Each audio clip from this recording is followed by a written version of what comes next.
Hi, welcome back to Christine's Home Affairs. I've been asked several times if I could teach you or do a tutorial for a pin cushion in one of these bowls. So this is an old glass sweet dish, I guess, and it's using a doily for the pin cushion with another piece of fabric underneath it. It's been padded. There are tons of videos of these around, but I have been asked to do that. I am going to do that today, but I'm going to be using a little wheelbarrow instead. So exactly the same concept. You've got a bowl on the inside there. This is one that we've actually got in the shop. We've got a whole set of these, and I've been eyeing them off for quite a while for pin cushions. So I'm going to use that instead of a bowl. This one was actually gifted to me by a YouTube viewer a couple of years ago that had come into the shop. So I use this quite often.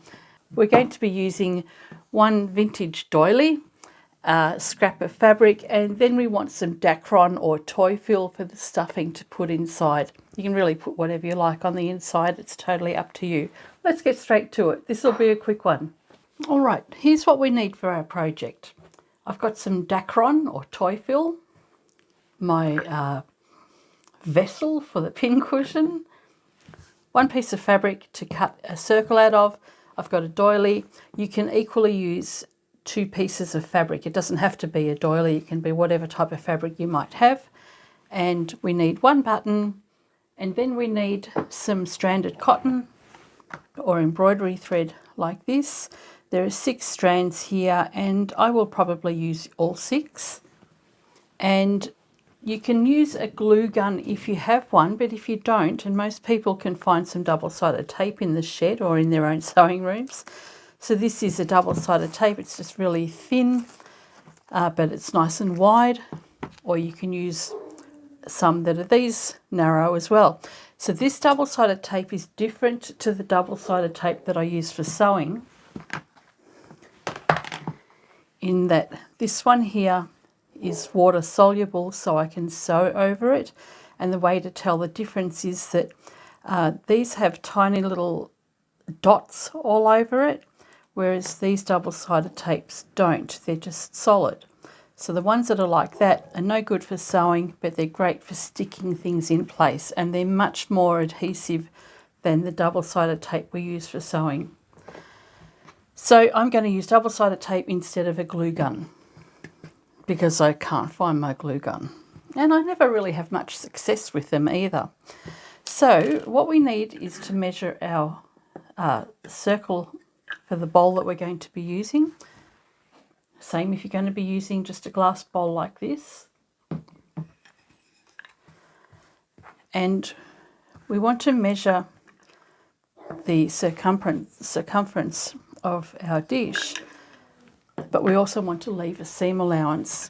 So I've got a circle here that is around about the same diameter here, and the extra around this little template is my seam allowance. So I'm going to use that. You can use a plate that's a little bit larger than your bowl. So I'm going to mark a circle on this. Now I'm going to mark the inner circle for my stitching line. So that's my stitching line, and I might as well mark my cutting line.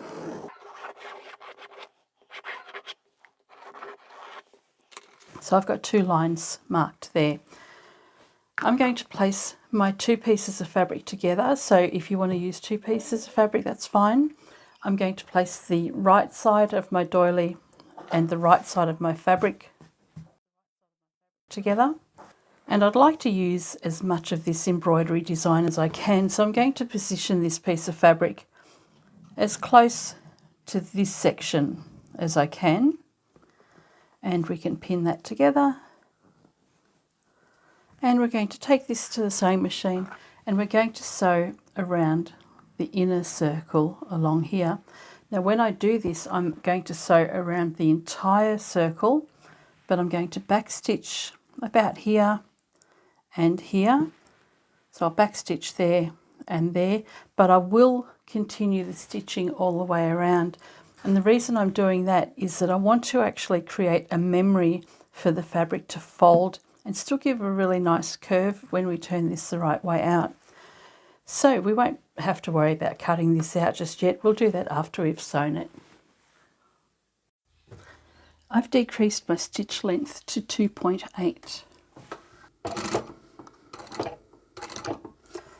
You just want to go slow around the curve so that you don't have any sharp edges and you have a nice smooth edge going around.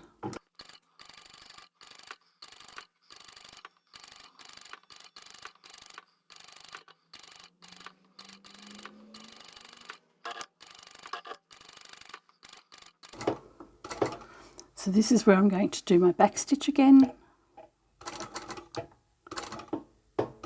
and then continue on to where I've started.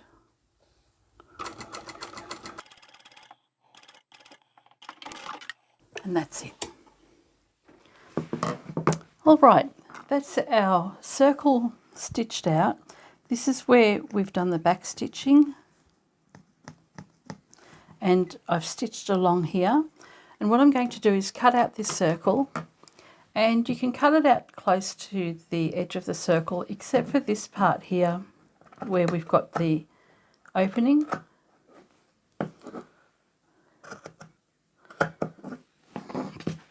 I'm going to make that a wider seam.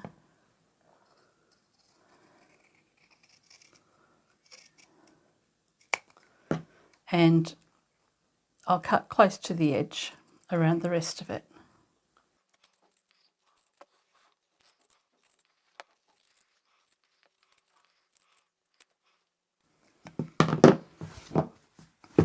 There we go.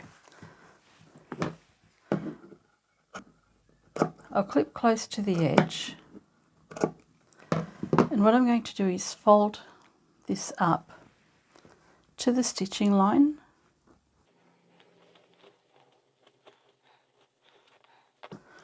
And the reason I'm doing this is that it's going to make it easier for the edges to fold under when we turn this the right way out, and it'll be easier to close up that opening. And it'll sit nice and flat. Not that it necessarily matters, because this seam is going to be around the outside, and well, in the middle of the bowl, and you're not really going to see it at all. But still, we like to make our edges as neat as possible. Okay, so now I'm going to unpick those few stitches. So this is where my back stitching was.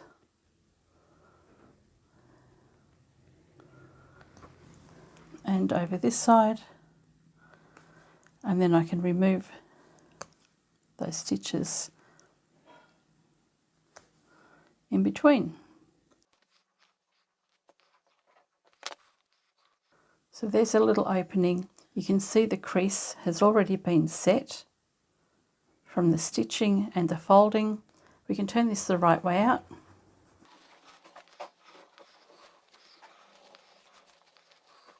And I'm just going to finger press those edges again,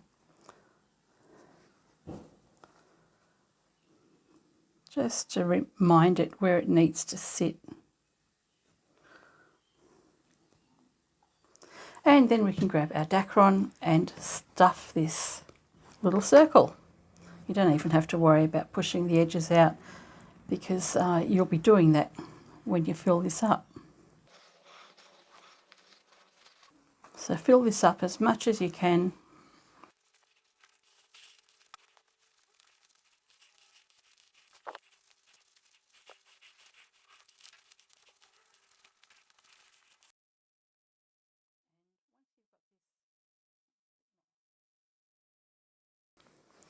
And when you've got this stuffed as full as you think, you can add a little bit more.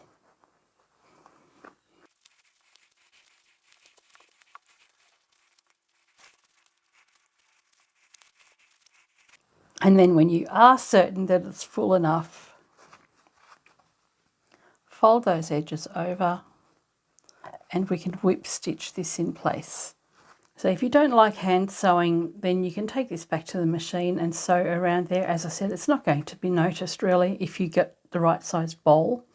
So pop your needle in through the stitches on the side there. And we can stitch this closed. And I'm just going to do this very quickly. I haven't even worried about the thread that I'm using. It's bright pink.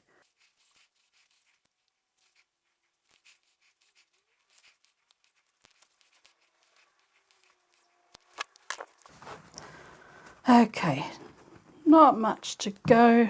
We've got to find our button, and we'll grab our stranded cotton as well. And I'm going to thread all 6 strands of this cotton onto a needle with a large eye and get a good length thread with a knot in the end. We're going to go in from the centre at the back and go right through to the centre at the front, and pulling that taut, we'll go out to the outside edge, back to the centre and up again, coming up in the same place.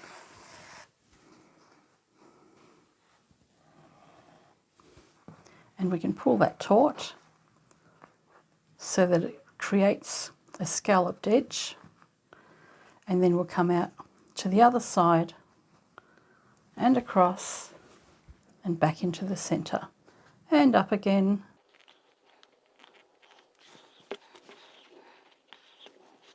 And pull that taut as well. Try and have that even on both sides. Then we're going straight out across to the other side and over, back into the centre and out again, and we'll go straight across again and over. It's not a very even circle or centre that I've pinned, but look, I can live with that, I think. It's only a pin cushion. All right, so we've done straight across both ways. Now we're going to go diagonally and do the same thing.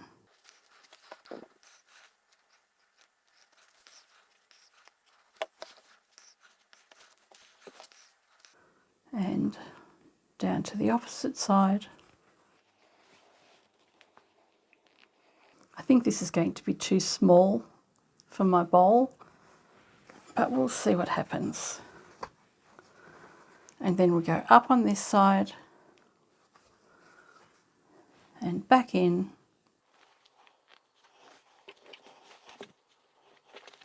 and across to the other side again and back in, and this will be the last one. Okay, so when that's looking all right, we'll go up and down once just to apply some tension to this thread.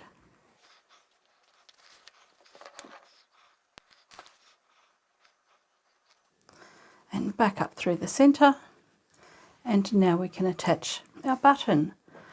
So you want to make sure you've got a button whose holes the needle can go through, because I'm going to use the same thread. Go up there and then down on the other side, and then I'll go back into the centre and out of the centre at the bottom. Apply a bit of tension, and then we'll come back up again through the hole in the button.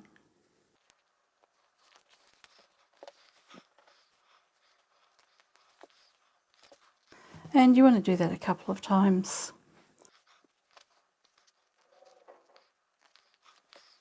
Now I'm going to go into the hole here, but I'm not going to go through the fabric.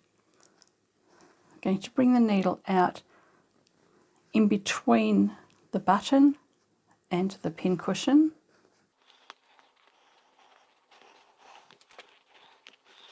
And then I'm going to wind the thread around the button, but I'm going to leave a little bit of a loop. So I'll just hold that loop there, place this thread underneath the button,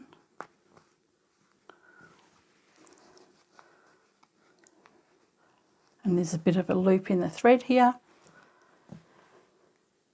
I'm going to place the needle through that loop and then pull that taut, and that thread will go underneath the button, and that creates a knot underneath the button and will prevent it from unraveling.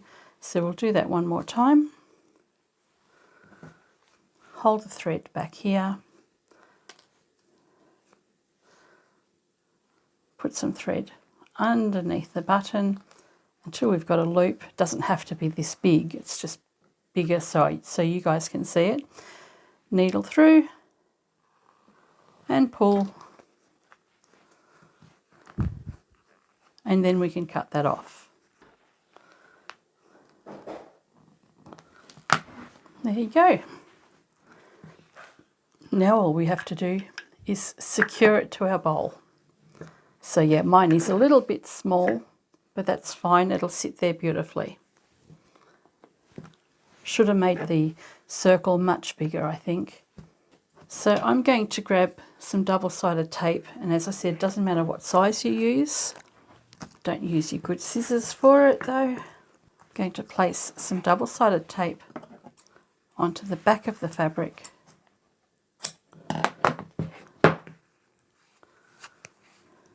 All right, peel the paper off, leaving the sticky adhesive tape on the back, and I'll do a couple of layers of this.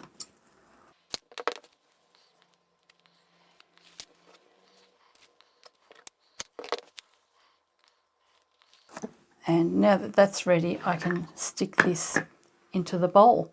So I said before you could use a glue stick. If you have the hot glue gun, you can use that all over this and then just pop it into your bowl. We're just going to press that down, and that's sticking really well. So as I said, I should have made this much bigger. I might have to actually do it again. I think I will. Anyway, we can transfer some pins. It's perfectly functional, exactly as it is. But it's cute in that little wheelbarrow, isn't it? So there we have it, a little pin cushion inside a little wooden wheelbarrow. It's not quite as deep as this one here, so I think if I do this one again, I'm going to make the fabric a fair bit bigger. Instead of using the seam allowance on the inside, I might actually stitch around the outside edge and then cut that off after that to fill up the wheelbarrow a little bit better. But I think it's cute anyway, perfectly functional as is. So there you go, that's my pin cushion done. Anyway, I hope you've enjoyed this video, and I shall catch you next time. Bye for now.